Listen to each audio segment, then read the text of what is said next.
평범 속에 숨은 하나님의 영웅들. 온니엘, 에훗, 삼갈, 드보라. 1편. 온니엘. 조용한 시작의 힘. 조용히 시작하는 사람을 하나님은 기억하십니다. 해가 능선 너머로 붉게 스며들던 저녁. 유다 지파의 한 장막에서 작은 기도가 길게 올라갑니다. 갈렙의 조카 장수라는 이름보다 그는 그저 하나님을 기다리는 사람이었습니다. 그 시절 이스라엘은 풍요 속에서 하나님을 잊었습니다. 그리고 어느 날 북쪽에서 전차와 군대가 밀려왔어요. 성들이 무너지고 사람들의 울음이 들판을 덮었어요. 8해. 소망이 먼지처럼 흩어진 시간. 그 어둠 속에서 하나님을 잊지 않은 한 사람, 온니엘은 믿음의 길을 걸어온 사람이었습니다. 기럇 세베를 향해 걸을 때 칼보다 약속을 붙든 사람이었고, 가정을 세울 때 욕심보다 축복을 구한 사람이었습니다. 조용한 시간 속에서 준비된 사람이었지요.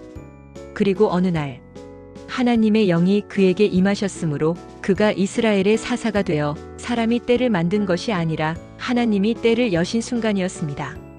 전장이 흔들리고 철바퀴가 땅을 긁는 소리가 들리는 가운데 온니엘은 칼을 들었습니다.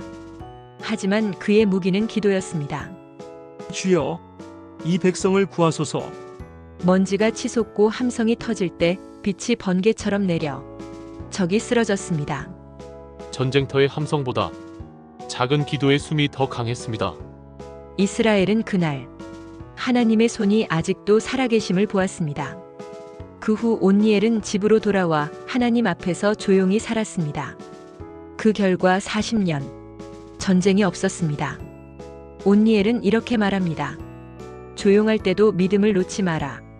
그리고 오늘 크지 않아도 시작해보세요. 순종이 길을 엽니다. 백성들은 다시 자기 소견을 쫓았고 이스라엘은 또다시 하나님을 잊었다. 2편. 에훗. 다름의 지혜, 왼손의 기적. 다른 건 부족함이 아니라 하나님의 자리입니다. 바람마저 잠시 멈춘 듯한 고요한 저녁. 이스라엘 땅 곳곳에서 억눌린 신음이 들려왔습니다. 그의 발자국이 지나가면 땅마저 숨을 죽였어요.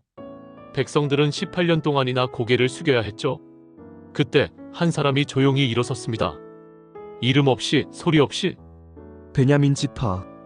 오른손의 아들이라 불리는 지파에서 오히려 왼손잡이로 태어난 에훗. 그 당시 세상이 보기엔 모순이고 부족함이고 결함 같았습니다. 그러나 하나님은 그가 모든 것 속에 숨을 죽이며 준비되어 온 사람이었다는 것을 아셨습니다. 능력보다 중요한 것은 부르심을 들을 귀였지요. 능력보다 중요한 것은 부르심을 들을 귀입니다. 조공을 바치는 사절단이 모였습니다. 에훗은 겉옷 안에 짧은 칼을 숨겼어요. 왼손이 칼을 쥐었습니다. 그리고 아무도 그 사실을 눈치채지 못했습니다. 왕 앞에서 머리를 숙이고 공물을 드리고 왕이여 은밀한 말씀이 있나이다. 시종들이 물러가고 문이 닫히고 공기는 무겁고 심장은 뛰었지만 그의 영혼은 흔들리지 않았습니다.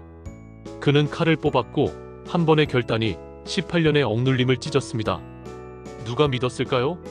가장 약해 보이던 자가 가장 강한 적을 무너뜨릴 줄을. 에훗은 돌아와 나팔을 들었습니다. 산과 계곡을 울리는 소리. 일어나라. 여호와께서 우리를 구원하셨다. 백성들은 물길을 막고 도망치는 모압 군대를 차단했습니다. 그리고 그날 이후 땅에는 80년의 평안이 찾아왔습니다. 에훗의 이야기에는 화려한 칼도 영웅의 고백도 없습니다. 다만 조용한 결단, 보이지 않는 믿음, 그리고 작지만 굳은 손이 있을 뿐입니다. 그 누가 뭐라 평가하든 하나님은 말씀하십니다. 그 손이면 충분하다. 약하게 보이는 길 위에서 하나님은 강한 구원을 이루십니다. 주님, 다름 속에 숨겨진 지혜를 보게 하소서. 주님, 숨겨진 지혜를 보여주소서. 에훗 뒤에는 아낫의 아들 삼갈이 있었는데 그가 소 모는 막대기로 블레셋 사람 600명을 죽였고 이스라엘을 구원하였더라. 3편. 삼갈. 막대기 하나의 순종. 하나님은 일상의 막대기에서 기적을 일으키십니다. 들판은 고요했습니다. 소들이 숨을 고르고 바람만 보리를 스쳤습니다. 그때 먼지 구름이 일었어요. 블레셋의 병사들. 그들이 들판 위에 길게 드리웠죠. 사람들은 숨었어요. 문이 닫히고 눈물이 흘렀습니다. 하지만 한 사람이 밭 한가운데 그대로 남았습니다. 삼갈. 그가 가진 것이라곤 평소 소를 몰던 막대기 하나. 그러나 그 순간 손에 쥔 막대기는 무기가 되었고 땅을 지키는 농부는 하나님의 사사가 되었습니다.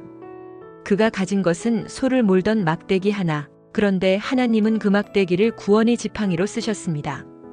600명의 거대한 공포가 무너졌고 들판엔 다시 평화의 바람이 불어왔습니다. 성경은 말합니다. 그가 이스라엘을 구원하였더라. 짧지만 그의 순종은 충분했습니다. 삼갈은 우리에게 이렇게 말하는 듯합니다. 큰 칼 없어도 내가 가진 걸로 하나님께 쓰임 받을 수 있다. 나의 평범함이 하나님의 도구가 되게 하소서. 4편. 드보라. 그늘이라는 리더십. 리더는 앞서가기보다 그늘이 되는 사람입니다. 이스라엘의 역사는 힘센 자가 아니라 지혜로운 자를 통해 이어졌습니다. 그 시대는 혼란했고 백성들은 무거운 침묵 속에 있었습니다. 가나안 왕 야빈이 철병거 900대를 앞세워 20해 동안 이스라엘을 짓눌렀습니다. 백성들은 지쳐 있었고 남자들은 싸울 힘조차 잃은 때였습니다. 그때 한 여인이 일어섰습니다. 그녀의 이름은 드보라. 성경은 말합니다. 그때 드보라가 이스라엘의 사사로 있었더라. 드보라는 여선지자이자 재판관이었습니다. 백성들은 그녀에게와 분쟁을 해결받고 지혜의 말을 들었습니다. 그녀가 앉아있던 야자나무 아래는 마치 세상 한가운데 놓인 평화의 자리 같았지요. 그늘은 시원하고 바람은 잔잔하여 사람들은 잠시 마음을 내려놓았습니다. 드보라는 힘이 아니라 말과 마음으로 다스렸습니다. 어느 날 드보라는 군대 장관 바락을 불러 말했습니다. 하나님께서 명령하셨다. 너는 납달리와 스불론 사람 10,000명을 이끌고 다볼산으로 가라. 그곳에서 하나님이 시스라 장군을 내 손에 넘기시리라. 바락은 잠시 머뭇거렸습니다. 드보라여, 당신이 함께 가지 않으면 나는 가지 않겠습니다. 드보라는 잔잔히 미소 지었습니다. 좋아요, 나도 함께 가겠어요. 하지만 이 싸움의 영광은 여자의 손에 돌아갈 것입니다. 그녀는 전쟁을 두려워하지 않았습니다. 하나님의 약속이 이미 승리를 말하고 있었기 때문입니다. 그날 전쟁이 시작되었어요. 가나안의 철병거가 들판을 뒤덮고 칼날이 햇빛에 반짝였습니다. 그러나 갑자기 하늘에서 폭우가 쏟아졌어요. 철병거의 바퀴는 지늘게 빠졌고 이스라엘의 군사들이 돌진했습니다. 성경은 말합니다. 여호와께서 시스라와 모든 병거를 칼날로 혼란케 하시니 하나님은 드보라의 믿음을 자연의 힘으로 응답하셨습니다.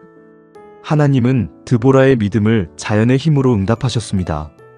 시스라는 도망쳤습니다. 군대의 함성도 말발굽도 사라진 자리에서 하나님은 한 여인의 손끝을 준비해 두셨습니다. 야엘의 발걸음은 조용했습니다. 누가 알았겠습니까? 철병거의 시대를 끝낸 손이 양털옷 입은 장막의 여인이었다는 것을. 그리고 그 순간 텐트 안의 그림자는 역사 속으로 조용히 스러져 갔습니다. 전쟁이 끝나자 드보라와 바락은 노래했습니다. 여인 중에 야엘이여, 가장 복을 받은 자다. 그 노래는 승리만을 말하지 않았어요.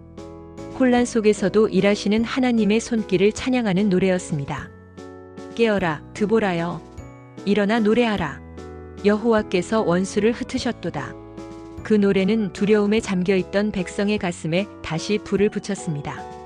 사람들은 일어났고 그 땅에는 40년의 평화가 찾아왔습니다. 전쟁이 끝난 뒤에도 드보라는 영웅으로 머물지 않았어요. 그녀는 다시 야자나무 아래 백성의 이야기를 듣고 마음을 품는 자리로 돌아갔습니다. 높지 않은 자리였지만 그늘은 넓었습니다. 드보라는 말합니다. 지혜는 소리치지 않는다. 지도자는 반드시 칼을 들 필요가 없다. 드보라는 리더였고 그보다 먼저 예배자였습니다. 그리고 우리는 알게 됩니다. 하나님께서 하셨다는 것.